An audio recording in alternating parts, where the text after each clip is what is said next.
Good thing there's not too much in it. No, it's not so much. Good. No, it's not much. It's only 6 months old.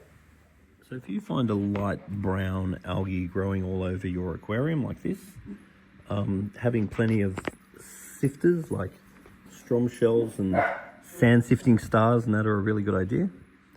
But using RO water, you really don't want to be using tap water in a reef aquarium like this because you don't know what you're getting in the tap water and you end up with silicates, and the silicates cause this light brown algae everywhere. So try to rely on RO water for your top-ups. Just emptied the content of the tank so we can start getting ready to move the fish tank. You want to get your garden hose? Doing these jobs, it's really important to know how many fish you're meant to be catching out because it's really easy to miss one, and you never want to miss out on a gobby. So if you are doing a job like this where you're relocating an aquarium or something, it's a really good idea to do a few gravel cleans with a gravel vacuum before you do the change, so you don't start off with dirty gravel if possible. And it's really important that every time you do a water change, you want to use a gravel vacuum to try and make sure that you don't get lots of sediment building up in your sand over time that can cause all sorts of anoxic issues over time. So the other thing that I'm a big fan of too is using these sorts of opportunities to give the tank a little bit of a spring clean. And when I mean spring clean, I mean like gravel clean all the back of it, get all the crap out of it, and even giving your tank a little bit of a redecoration on a semi-regular basis is a very good idea. The other thing that's good with a change like this is we're doing a decent sized water change at the same time, and it's also a good idea to add some polyfilter. And specifically why I would add polyfilter is that when you're doing a job like this, you're disturbing a lot of the gases and a lot of the stuff built up in the back of the aquarium and in the reef, the sump and so forth. So having a bit of polyfilter in there is a wonderful thing, just in case you get the discharge of hydrogen sulfide or anything like that. This will just help to polish the water and make the move a much safer thing. If you're finding that your sand is quite dirty, then you definitely want to look at the fish food that you're feeding. So the amount that you feed is a big thing, but also the type of food. I'm a big fan of this one. So this is Spectrum's probiotics, and it's got a probiotic bacteria in the food, which means when the fish poo, the bacteria in the poo physically eats the poo. So I find that it helps to keep the filter and the gravel a lot cleaner. Shine your torch in the big bowl so I can see. Did you get the gobby? No, I haven't. Not a nice gobby. They are doing fun things like moving an aquarium. It's quite a good time to add any extra equipment that you might want on the aquarium, such as a nice UV sterilizer. The UV sterilizer is a great unit for increasing your security and reducing the chance of pathogen infection, especially if you have a good money's worth of fish. Adding a UV is a highly advisable suggestion to reduce the chance of your fish getting diseases like white spot. Hold that up. Getting reserve battery power is a good idea. These are available from various computer stores and so forth. And if you attach a battery power backup onto your wave makers, then or your filter return pump, and that's a very good idea just in case for some reason you lose power, you've got battery backup for a period of time. It's a good little insurance thing. Away a fair bit, then getting an auto feeder is a good idea. I'm very careful what food I put in the auto feeders, and I really prefer this one, Spectrum's Probiotics, because it's a very clean food. And while I'm away, I try to feed the fish as little as possible, because I way rather that the tank get underfed while I'm away than being overfed. And I'll always go with Spectrum's Probiotics because it's the cleanest food. And as far as feeding a tank like this is concerned, these fish are looking really good, but they're probably just a tiny bit on the lean side. I'd rather feed them just a little bit more, just so they've got a little bit of a belly. So what you do is, I will usually just choose a starting point, such as what the fish eat in 30 seconds. So I put a bit of food in, I try and make sure the food's all gone in 30 seconds. And then over a time, I'm watching their bellies. And then after a month or so, if I see a little bit more of a belly, then I'm happy. But what I definitely don't want to be going from one extreme to the other, which is very, very common. So it's important to know what a healthy fish looks like. And you definitely don't want your fish to be fat. And in saying that, we don't really want them thin either. So I'd use this one as my primary food. Then I really love Danichi colour. I would add some of that in as well. I just find that as far as fish quality is concerned, I think Danichi colour gives the fish really beautiful, vibrant colours. And then as far as clean is concerned, I think this one is the best. And then I do like feeding a little bit of frozen every now and then. Then if you've got tangs and so forth, then it's quite common for people to look for foods like nori. And I'm totally fine with you doing that, but it's really quite messy. So if you do have tangs and that, you put a little bit of nori, and I'm all for that. Especially if you don't have algae in your tank. If you do have algae in the tank, I wouldn't be doing that at all. And then I wouldn't want the excess nutrients in the tank. So I like giving the fish a bit of a variety, but as far as quality is concerned, I just find that Spectrum's probiotics and Danichi gives me the best results, mixed in with a bit of frozen and maybe the odd bit of nori. And then just watching your water quality. And what we really want next is to start seeing coralline growth, which will sort of happen between 3 to 6 months. And that's assuming that our calcium, magnesium, pH, and KH is nice and high. But at the same time, we need to make sure that our phosphate and nitrate are not zero, but are nice and low. Because if we don't have our reef builders high enough, our alkalinity, magnesium, and calcium, then our corals won't have an opportunity to grow.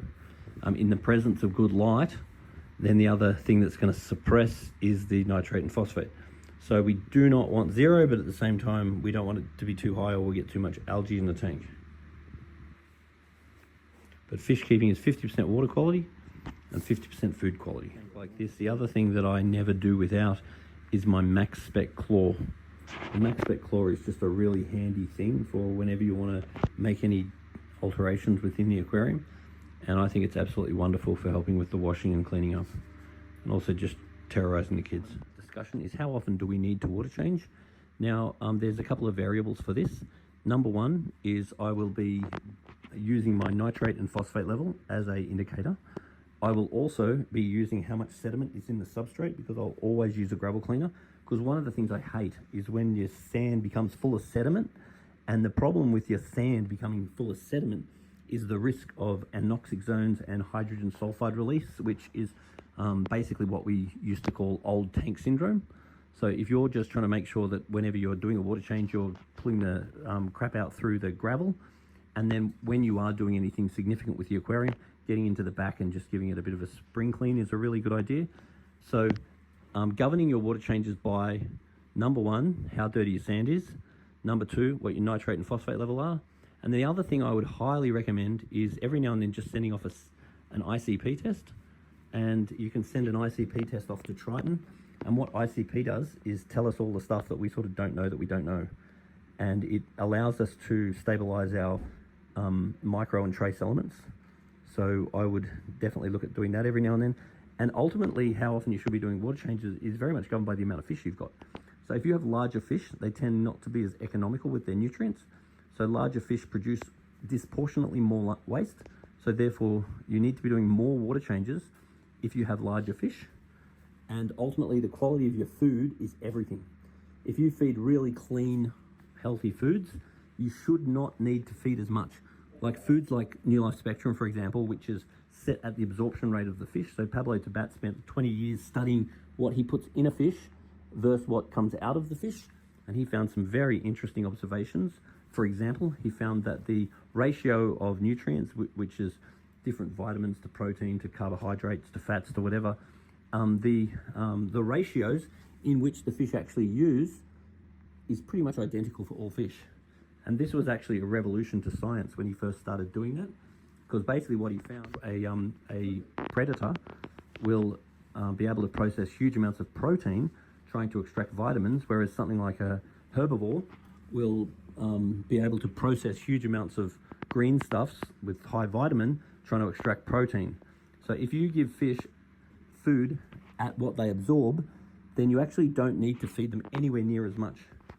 So therefore, your fish don't need to eat anywhere near as much.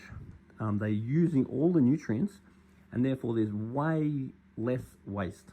For example, if you had a tank and you were feeding heaps of nori to your tangs, then you're going to have heaps of waste from the nori, because it's very lopsided food. And then if you fed heaps of bloodworms or high protein foods, same thing. So they're going to process large amounts of it to try to get what they need from it. Whereas if you give the fish what they need, it's actually surprising to find out that basically all fish absorb pretty much the same ratio of nutrients. Therefore, you can actually feed exactly the same foods to all fish and get exactly the same result. But the thing that makes the difference in the wild is what they eat in times of scarcity. So in the wild, when food is scarce, then fish evolve various advantages to allow them to feed on certain foods. But ultimately, the food that they want is irrelevant to what they've evolved to feed, because as far as their nutrient uptake is concerned, all fish are pretty much wanting the same nutritional ratio balance. As far as water changes are concerned, it's really a matter of finding what works for you. And I have some customers that will literally do a water change annually, and they have absolutely thriving, beautiful aquariums. I have other people that swear by weekly water changes. So there really isn't so much a right and wrong as a matter of trying what works for you and then just being aware of what you're looking at. And ultimately, at the end of the day, it is the food quality that makes the biggest difference, and it is the amount of fish. So if you have a lot more fish, you have to be prepared to do more water changes.